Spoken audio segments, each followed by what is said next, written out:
Hello students, welcome to my YouTube channel. और आज देखिए क्या लेकर आए हैं, होमोजीनियस लीनियर इक्वेशन मैट्रिक्स में हम आज इसकी बात करेंगे। और इसके पहले जो आपने लीनियर इक्वेशन पढ़ा था वो कैसा था, नॉन होमोजीनियस लीनियर इक्वेशन। अब होमोजीनियस लीनियर इक्वेशन में क्या होता है, अंतर क्या है, नॉन होमोजीनियस लीनियर इक्वेशन में क्या है।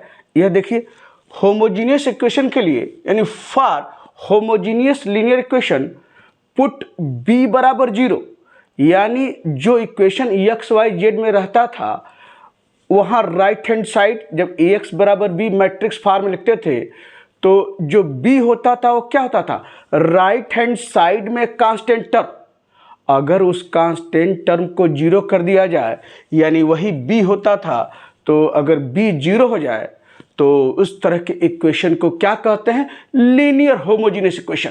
यानी जब भी आपको इक्वेशन एक्स वाई जेड मिलेगा, x plus y plus z बराबर, वहां कुछ मान रहता था यहाँ 0 रहेगा, x plus 3y plus 4z बराबर 0, x minus y plus 5z बराबर 0। यानी सब में आपको एक्स वाई जेड में इक्वेशन दिखाई दे रहा है तो देखेंगे राइट हैंड साइड में सब 0 दिखाई देंगे, यानी कांस्टेंट टर्म 0 होता है। तो उस तरह के इक्वेशन को क्या कहते हैं, लीनियर होमोजीनियस इक्वेशन। यानी यहाँ पर कांस्टेंट टर्म b बराबर 0 पुट कर दीजिए तो ax बराबर 0 वही कैसा इक्वेशन होगा, लीनियर होमोजीनियस इक्वेशन। और एक चीज और ध्यान रखिए, लीनियर होमोजीनियस इक्वेशन यानी फॉर होमोजीनियस इक्वेशन ax बराबर 0, जब यहाँ b 0 हो जाएगा तो ax बराबर b में रखने पर तो ax बराबर 0 क्या होता है, x बराबर 0 ये हमेशा सॉल्यूशन रखता है। x बराबर 0 is always a solution. x बराबर 0 कैसा सॉल्यूशन है, लिखा हुआ this is a solution, this is a solution in which each unknown is equal to 0।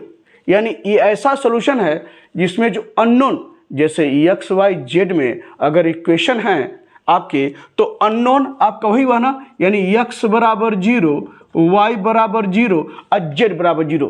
इस तरह का सॉल्यूशन वही कह रहा है, this is a solution in which each unknown is equal to 0। Means अगर एक्स वाई जेड में equation है तो x बराबर 0, y बराबर 0, z बराबर 0 की बात करेंगे। अगर x1 x2 x3 में है इक्वेशन है आपके, तो x1 बराबर 0, x2 बराबर 0, x3 बराबर 0। इस तरह के इक्वेशन का नाम है क्या है, which is called trivial solution. Trivial solution कहिए या जीरो सॉल्यूशन कहिए या नल सॉल्यूशन कहिए, एक ही बात है। ट्रिवियल सॉल्यूशन हो या जीरो सॉल्यूशन हो या नल सॉल्यूशन हो, एक ही बात है। तो each unknown is equal to 0, यानी यहां पर आपका क्या है, अगर x बराबर 0, y बराबर 0, z बराबर 0 है, इस तरह के सॉल्यूशन को कहते हैं ट्रिवियल सॉल्यूशन, जीरो सॉल्यूशन और नल सॉल्यूशन। एक बात हमेशा ध्यान रखिएगा, ट्रिवियल सॉल्यूशन, जीरो सॉल्यूशन और नल सॉल्यूशन केवल होमोजीनियस इक्वेशन के लिए इस्तेमाल होता है, मीन्स लीनियर होमोजीनियस इक्वेशन के लिए। और यह आपके सामने इस ढंग से। फिर क्या है, the linear homogeneous equation always consistent. Homogeneous equation में यहां कंसिस्टेंसी नहीं चेक करनी है। और पहचान होमोजीनियस इक्वेशन की बता चुके हैं कि राइट हैंड साइड में x y z, x minus y plus z कुछ भी रहेगा, आप देखेंगे बराबर जो रहेगा वो 0 रहेगा। तो इस तरह का इक्वेशन क्या हुआ, लीनियर होमोजीनियस इक्वेशन। और एक चीज मैं वही बात कर रहा था, linear homogeneous equation is always consistent, यानी हमेशा सॉल्यूशन रखता है। भाई ये तो लिखे है ना, each unknown is equal to 0, तो रहेगा ही इज ऑलवेज सॉल्यूशन। यानी आप देखेंगे कि मैट्रिक्स ए की रैंक और मैट्रिक्स सी की रैंक आपको बता चुके हैं कि सॉल्यूशन कब रखता है, जब क्या होता है, ए की रैंक और सी की रैंक क्या हो, बराबर हो। तो आप देखेंगे लीनियर होमोजीनियस इक्वेशन में ए की रैंक और सी की रैंक हमेशा बराबर रहती है। तो इसका मतलब यह हुआ कि इट इज ऑलवेज कंसिस्टेंट। जब बराबर दोनों की रैंक होगी तो वह कंसिस्टेंट होगा ही।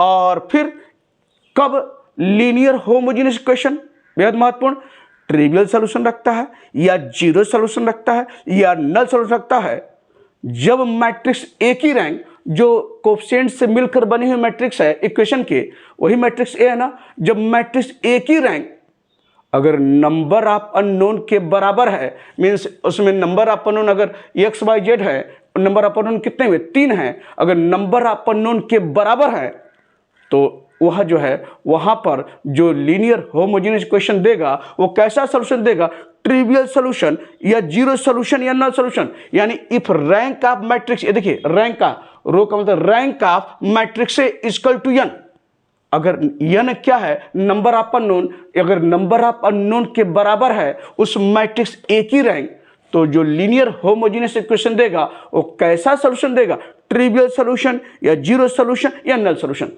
अगर मैट्रिक्स ए की रैंक, दूसरा कंडीशन क्या है, अगर मैट्रिक्स ए की रैंक नंबर ऑफ अननोन से कम है, यानी नंबर ऑफ अननोन क्या है, अगर n है, उस केस में लीनियर होमोजेनियस इक्वेशन कैसा सोल्यूशन देगा, नॉन ट्रिवियल, नॉन जीरो या नॉन सोल्यूशन।